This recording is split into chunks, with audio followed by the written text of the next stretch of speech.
عید الاضحیٰ یادگار ہے حضرت ابراہیم خلیل اللہ کی قربانی رضائے الہی کے حصول کے لیے ان مخصوص 3 دنوں کے اندر مخصوص جانور جو شریعت اسلامیہ میں متعین کیا گیا ہے اس کو ذبح کرنے کا نام ہے۔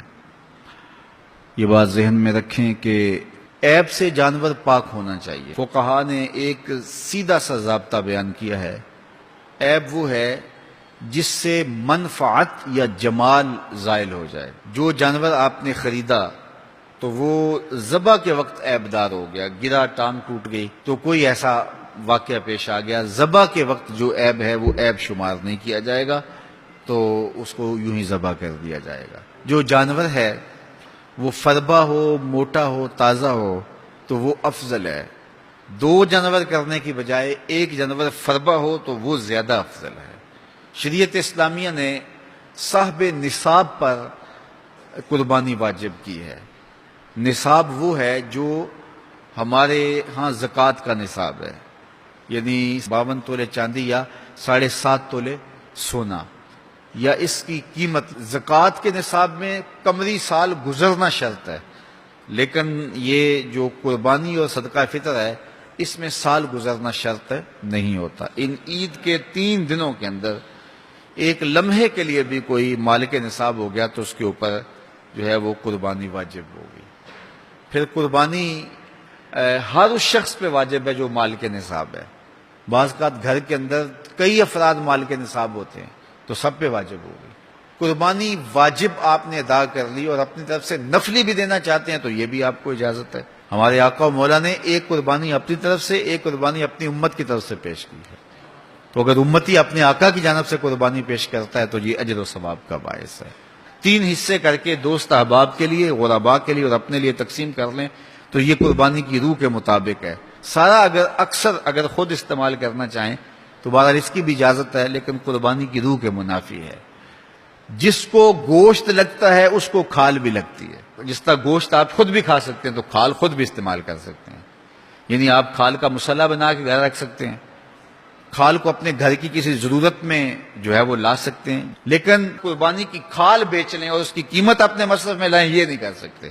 قربانی کی کھال اگر بیچ لی ہے تو اس کے پیسے صدقہ آپ کر سکتے ہیں، کسی دوست کو دے سکتے ہیں، کسی غریب کو دے سکتے ہیں۔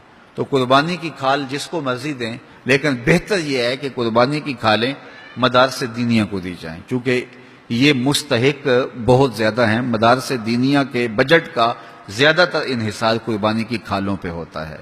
کسی زمانے میں مدارس دینیہ کے لیے، مساجد کے لیے اور خانقاہوں کے لیے امراء، رؤوسا اور حکام جاگیریں مقرر کرتے تھے اور ان کا نظم و نسق چلتا تھا۔ ہمارے دیہاتوں میں آج بھی مسجدوں کے نام پہ 8-8، 5-5، 6-6 جو ہے وہ ایکڑ نام ہوتے ہیں اور مسجد کی ضروریات اس کے محاصل سے پوری ہوتی ہیں، لیکن اب تو مدارس دینیہ کا انحصار رہ ہی قربانی کی کھالوں، زکوٰۃ فنڈ اور لوگوں کے تعاون اور مخیر حضرات کی کوشش سے رہ گیا ہے۔ اس لیے اپنے مدارس کی طرف بہت زیادہ توجہ دینے کی ضرورت ہوتی ہے اور قربانی کی کھالیں کوشش کر کے خود مدارس دینیہ کے اندر پہنچائیں۔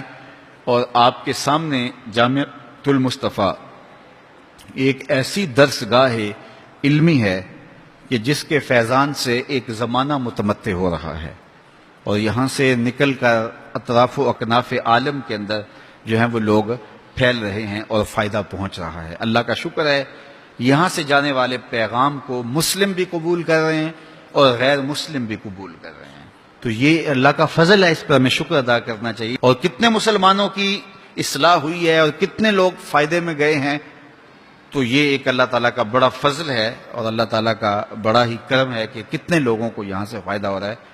اور ظاہر ہے ہم ساری زندگی تو نہیں بیٹھ رہیں گے، ایک وقت عمر کا، زندگی کا ہم نے پورا کرنا ہے، اس کے بعد ہم نے چلے جانا ہے، تو ہماری جگہ اوروں نے آنا ہے۔ تو یہ دارالعلوم اگر زیادہ سے زیادہ لوگ پیدا کرے گا تو زیادہ لوگوں کو فائدہ پہنچ سکتا ہے۔ تو اس لیے نہ صرف قربانی کی کھالیں بلکہ اس ادارے کے ساتھ آپ کا ہر طرح کا تعاون درکار ہے۔ سب سے بڑا تعاون آپ کا اس ادارے کے ساتھ محبت کا تعاون درکار ہے۔